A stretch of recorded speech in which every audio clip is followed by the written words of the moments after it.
ನಮಸ್ಕಾರ. ನೋಡಿ, ಈ ಒಂದು ಮಂತ್ರಶಕ್ತಿಗೆ ಸಾವು ಬೇಗ ಬರಲ್ಲ, ಮತ್ತು ಸಾವನ್ನೇ ಮುಂದೂಡುವ ಮಂತ್ರ ಇದು. ಇತ್ತೀಚಿನ ದಿನಗಳಲ್ಲಿ ಈಗ ನಾವು ನೋಡ್ತಾ ಇದ್ದೀವಿ. ಪ್ರತಿದಿನ ಇವತ್ತು ಇರೋ ವ್ಯಕ್ತಿ ನಾಳೆ ಇರೋದಿಲ್ಲ. ನಿನ್ನೆ ನೋಡಿದ್ದೆ ಬೆಳಿಗ್ಗೆ ಅವಲೇ ವ್ಯಕ್ತಿ ಇಲ್ಲ ಅಂತಾರೆ. ಬೆಳಿಗ್ಗೆ ನೋಡಿದ್ದೆ ಮಧ್ಯಾಹ್ನಕ್ಕಿಲ್ಲ ಅಂತಾರೆ. ಮಧ್ಯಾಹ್ನ ನೋಡಿದ್ದೆ ಸಾಯಂಕಾಲಕ್ಕಿಲ್ಲ ಅಂತಾರೆ. ಸಾಯಂಕಾಲ ನೋಡಿದ್ದೆ ಬೆಳಿಗ್ಗೆ ಇಲ್ಲ ಅಂತಾರೆ. ಇವಾಗ ಹಂಗಾಗ್ಬಿಟ್ಟಿದೆ. ಇವತ್ತಿನ ನಮ್ಮ ಒಂದು ಲೈಫ್ ಸ್ಟೈಲ್ಗೆ, ಒಂದು ಜೀವನ ಶೈಲಿಗೆ ಸ್ಟ್ರೆಸ್ಸು, ಸ್ಟ್ರೈನು, ಒತ್ತಡಗಳು, ಟೆನ್ಷನ್ನುಗಳು, ನಮ್ಮ ಒಂದು ಆಹಾರದ ಶೈಲಿ, ನಮ್ಮ ಆಹಾರದ ಪದ್ಧತಿಗಳು ಬದಲಾವಣೆ ಆಗಿಬಿಟ್ಟಿದ್ದಾವೆ. ಟೆನ್ಷನ್ ಲೈಫು, ಸ್ಟ್ರೆಸ್ ಲೈಫು, ಒತ್ತಡದ ಲೈಫು. ಈ ಒಂದು ವಿಚಾರದಲ್ಲಿ ಮನುಷ್ಯ ಹೇಗಾಗ್ಬಿಟ್ಟಿದ್ದಾನೆ ಅಂದರೆ, ನಿನ್ನೆ ನೋಡ್ಕೊಂಬಂದಪ್ಪ, ಇವತ್ತವಲೇ ನ್ಯೂಸ್ ಬಂತು, ಇಲ್ಲ ಅಂದರು. ಚೆನ್ನಾಗಿದ್ದಪ್ಪ ಮನುಷ್ಯ, ಇವತ್ತು ಆಲ್ರೆಡಿ ಈ ಕ್ಷಣದಲ್ಲಿ ಇಲ್ಲ ಅಂತಾರೆ. ನೋಡಿ, ನಾಳೆ ಮಾಡ್ತೀನಿ, ನಾಳೆ ನೋಡ್ತೀನಿ, ನಾಳೆ ಬರ್ತೀನಿ, ನಾಳೆ ಹೋಗ್ತೀನಿ, ಇನ್ನು 2 ದಿನ ಬಿಟ್ಟು ಬರ್ತೀನಿ, ಇನ್ನು 3 ದಿನ ಬಿಟ್ಟು ಮಾಡ್ತೀನಿ ಅಂತ ಎಲ್ಲ ಅನ್ಕೊಳಕ್ಕೆ ಹೋಗ್ಬಿಡಿ. ಇವತ್ತಿನ ದಿನಗಳನ್ನ ನಾವು ಪ್ರೀತಿಸಬೇಕು. ಈ ಕ್ಷಣದ ಒಂದು ಬದುಕು ನಾವು ಬದುಕಬೇಕು. ನಾಳೆ ಏನು ಅನ್ನೋದು ಯಾರಿಗೂ ಗೊತ್ತಿಲ್ಲ. ವಾಟ್ ಈಸ್ ನೆಕ್ಸ್ಟ್ ಗೊತ್ತಿಲ್ಲ. ಇರೋವರೆಗೂ ಚೆನ್ನಾಗಿ ಪ್ರೀತಿಸ್ಬೇಕು.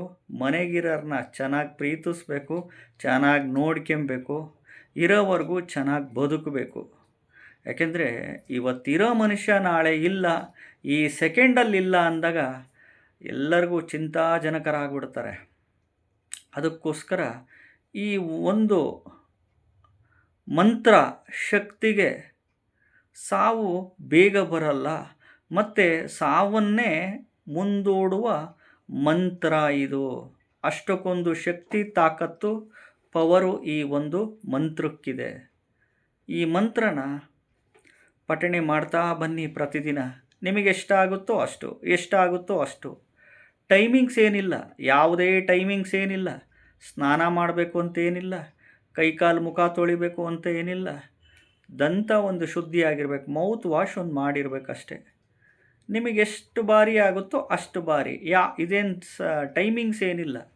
ಪ್ರತಿದಿನ ಈ ಮಂತ್ರನ ಪಠಣೆ ಮಾಡ್ತಾ ಬನ್ನಿ. ಇನ್ನು ಉಳಿದಿದ್ದೆಲ್ಲ ಭಗವಂತನ ಪಾದಕ್ಕೆ ಅರ್ಪಿಸ್ಬಿಡಿ. ಅದೇನೂ ಮಾಡೋಕ್ಕಾಗಲ್ಲ. ವಿಧಿ ಕರ್ಮದ ಮುಂದೆ ಯಾರೂ ದೊಡ್ಡವರಲ್ಲ, ಅರ್ಥ ಮಾಡ್ಕೊಳ್ಳಿ. ಬಟ್ ಈ ಮಂತ್ರ ಮಾತ್ರ ಪಠಣೆ ಮಾಡೋದು ಬಿಡಕ್ಕೆ ಹೋಗ್ಬೇಡಿ. ಪ್ರತಿದಿನ ಎಲ್ಲರೂ ಈ ಒಂದು ಚಿಕ್ಕ ಮಂತ್ರನ ಪಠಣೆ ಮಾಡ್ತಿರ್ರಿ. ಫ್ರೀ ಸಮಯ ಇದ್ದಾಗ ಖಂಡಿತವಾಗ್ಲೂ ಈ ಒಂದು ಮಂತ್ರ ಶಕ್ತಿಗೆ ಸಾವು ಬೇಗ ಬರಲ್ಲ, ಸಾವನ್ನೇ ಮುಂದೂಡುವ ಮಂತ್ರ. ತುಂಬ ಪವರ್ಫುಲ್ ಮಂತ್ರ ಇದು. ಯಾವುದಪ್ಪ ಇದು ಮಂತ್ರ ಅಂತಂದರೆ, ಗಾಯತ್ರಿ ಮಂತ್ರ ಪ್ಲಸ್ ಮಹಾಮೃತ್ಯುಂಜಯ ಮಂತ್ರ. ಗಾಯತ್ರಿ ಮಂತ್ರ ಪ್ಲಸ್ ಮಹಾಮೃತ್ಯುಂಜಯ ಮಂತ್ರ. ಇದಕ್ಕೆ ಮೃತ್ಯು ಸಂಜೀವಿನಿ ಮಂತ್ರ ಅಂತ ಕರೀತಾರೆ. ಮೃತ ಸಂಜೀವಿನಿ ಮಂತ್ರ, ಮೃತ್ಯು ಸಂಜೀವಿನಿ ಮಂತ್ರ ಅಂತ ಕರೀತಾರೆ ಈ ಒಂದು ಮಂತ್ರಕ್ಕೆ. ಮೃತ್ಯು ಸಂಜೀವಿನಿ ಮಂತ್ರ ಯಾವ ರೀತಿ ಹೇಳ್ಕೊಬೇಕು ಅಂದರೆ, ಓಂ ಭೂರ್ಭುವಸ್ವಃ ತತ್ಸವಿತುರ್ವರೆಣ್ಯಂ ಭರ್ಗೋ ದೇವಸ್ಯ ಧೀಮಹಿ ಧಿಯೋ ನ ಪ್ರಚೋದಯಾತ್. ಆಮೇಲೆ ಓಂ ತ್ರಯಂಬಕಂ ಯಜಮಾಹೇ ಸುಗಂಧಿಂ ಪುಷ್ಟಿವರ್ಧನಂ ಉರ್ವಾರುಕಮಿವ ಬಂಧನಾನ್ ಮೃತ್ಯೋರ್ಮಕ್ಷ್ಯಮಾಮೃತಾತ್. ಈ ಮಂತ್ರಗಳ ಮೃತ ಸಂಜೀವಿನಿ ಮಂತ್ರ ಅಂತ ಹೇಳ್ತೀವಿ, ಮೃತ್ಯು ಸಂಜೀವಿನಿ ಮಂತ್ರ. ಗಾಯತ್ರಿ ಮಂತ್ರ ಪ್ಲಸ್ ಮಹಾಮೃತ್ಯುಂಜಯ ಮಂತ್ರ, ಇವೆರಡು ಮಂತ್ರ ಪ್ರತಿದಿನ ನಿಮಗೆ ಯಾವ ಟೈಮಲ್ಲಿ ಫ್ರೀ ಇರ್ತೀರೋ ಹೇಳ್ಕೊಳ್ಳಿ. ಭಗವಂತನ ಪಾದಕ್ಕೆ ಸಮರ್ಪಣೆ ಮಾಡಿಬಿಡಿ. ಹುಟ್ಟು ಒಂದು ದಿನ, ಸಾವು ಒಂದು ದಿನ, ಇನ್ ಬಿಟ್ವೀನ್ ಬದುಕಬೇಕು ಚೆನ್ನಾಗೆ ಅಷ್ಟೇ. ಈ ಮಂತ್ರಗಳು ಮಾತ್ರ ಬಿಡಕ್ಕೆ ಹೋಗಬೇಡಿ, ಪಠಣೆ ಮಾಡ್ತಾ ಬನ್ನಿ. ಖಂಡಿತವಾಗ್ಲೂ ಸಾವನ್ನೇ ಮುಂದೂಡುವ ಮಂತ್ರ. ಈ ಒಂದು ಮಂತ್ರಶಕ್ತಿಗೆ ಸಾವು ಬೇಗ ಬರಲ್ಲ. ಕೃತಯುಗ, ತ್ರೇತಾಯುಗ, ಸತ್ಯಯುಗದಲ್ಲೇ ಬ್ರಹ್ಮ ವಿಷ್ಣು ಮಹೇಶ್ವರನ ಆಹ್ವಾನ ಮಾಡಲಿಕ್ಕೆ ಲಕ್ಷಗಟ್ಟಲೆ ಮಂತ್ರಗಳು ಪಠಣೆ ಮಾಡೋರು. ಇದು ಕಲಿಯುಗ. ಪ್ರತಿದಿನ ಫ್ರೀ ಟೈಮ್ ಇದ್ದಾಗ ನೀವು ಈ ಮಂತ್ರಗಳು ಅನ್ಲಿಮಿಟೆಡ್ ನಿಮ್ಮ ಕೈಲಾದಷ್ಟು ಮಾಡ್ತಾ ಬನ್ನಿ. ಇನ್ನು ಉಳಿದಿದ್ದೆಲ್ಲ ಭಗವಂತನ ಪಾದಕ್ಕೆ ಬಿಟ್ಬಿಡಿ.